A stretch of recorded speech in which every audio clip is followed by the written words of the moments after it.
Hello everybody, the Quiet Atheist here, coming at you with another interesting video today. I want to tell you guys something.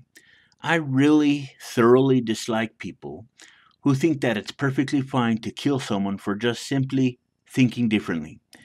It kind of takes the humanity out of everything, and quite frankly, it leaves a very sour taste in my mouth. I am so sick and tired of people within these Abrahamic religions who think that they are somehow the paragons of morality. They think that they get to somehow decide who lives and who dies depending on their beliefs or lack thereof, to be honest. I constantly hear of stories like this all of the time, and to be honest with you guys, I'm going to start talking about these stories a lot more because I am sick of this. I am sick of women getting beaten, i.e., murdered, because they want to leave their abusive families. I am sick and tired of the pain and suffering that these delusions of grandeur create. I have always stood by the position that knowledge and exposure are the best weapons against garbage like this. I believe that if more people become aware of this prehistoric mindset, the better off they will be. Not only that, they will be able to protect themselves a lot better as well. So, with all of that said, let's get into this story that I do have for you guys today. Now, the story begins by saying a man in Saudi Arabia has reportedly been sentenced to death on charges of apostasy after losing two appeals. Several local media reports identified the man as Ahmad al Shamri in his 20s from the town of Hafar al Batin, who first came to the authorities' attention in 2014 after allegedly uploading videos to social media in which he renounced Islam and the Prophet Muhammad. He was arrested on charges of atheism and blasphemy and held in prison before being convicted by a local court and sentenced to death in February of 2015. Now, that is right, guys. This young and innocent man was sentenced to death because he chose to think for himself. This man was sentenced to death because he didn't want to be held down by the chains of religion. I have a question for you Muslims out there who support this barbaric and morally bankrupt behavior. Have you guys lost all of your empathy for your fellow human beings? It sure seems that way to me. I mean, you guys are perfectly willing to take a man's life away from him because he wants to think for himself. Is a man thinking for himself that much of a threat to you? Seriously. If that is the case, you guys have more problems than I actually thought. So let's continue with this story, guys, shall we?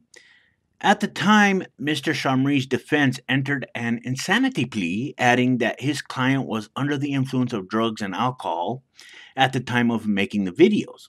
He reportedly lost an appeals court case, and a Supreme Court ruled against him earlier this week, while news stories in the last few years consistently identify Mr. Shamri, his identity or sentencing has not been verified by the Saudi authorities. The independent's requests for comment from the Saudi government representatives were not immediately answered. So, according to these individuals, or said individual who were allegedly defending this innocent man, he was insane. He was also on drugs and under the influence of alcohol. Are these the judgments, guys, that people get if they choose to think for themselves? This whole thing is insane. This whole system is corrupt, and it has people living in fear daily. Is that right? No, it's not. People deserve to live in peace.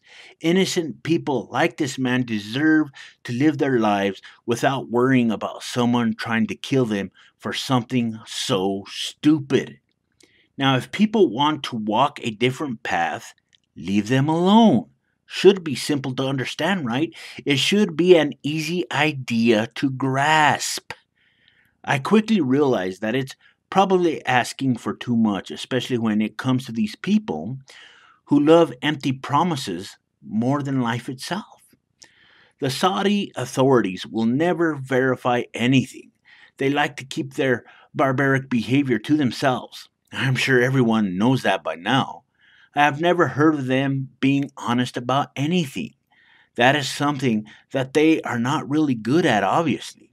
They don't want the rest of the world to know what is actually going on. And if they do want people to know what is going on, they do it because they want to plant fear into everyone in regards to submitting. Basically saying this could happen to you if you don't have the same ideas that I have, right? It's disgusting, and these ideas, these morally bankrupt ideas, need to come to an end. If not, more innocent lives are going to be taken away. That is not what I want, and I am sure that is not what a lot of people want. I want to share some more of this lunacy that these people in Saudi Arabia believe in.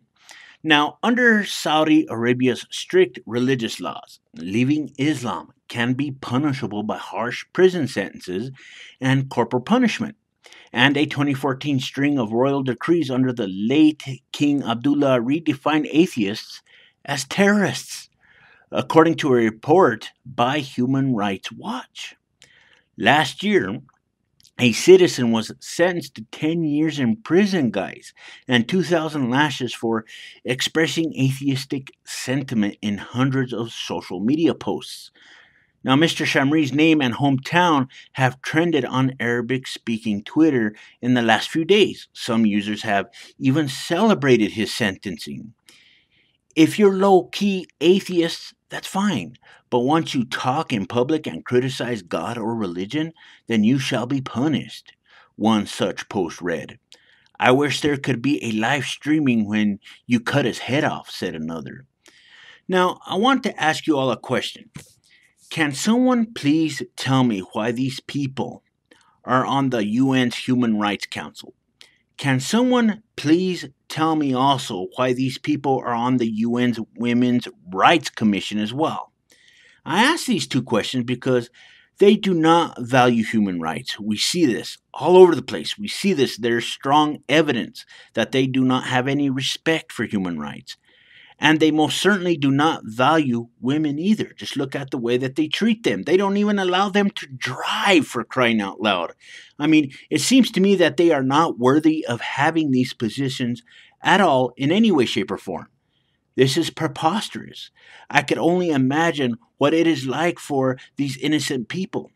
They have to walk in the shadows in secret. This is a life that I do not wish on anyone, to be honest.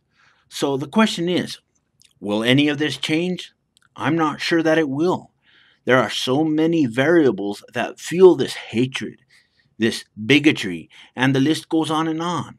I think that we must continue to fight these bad ideas because if we don't, life as we know it will perish.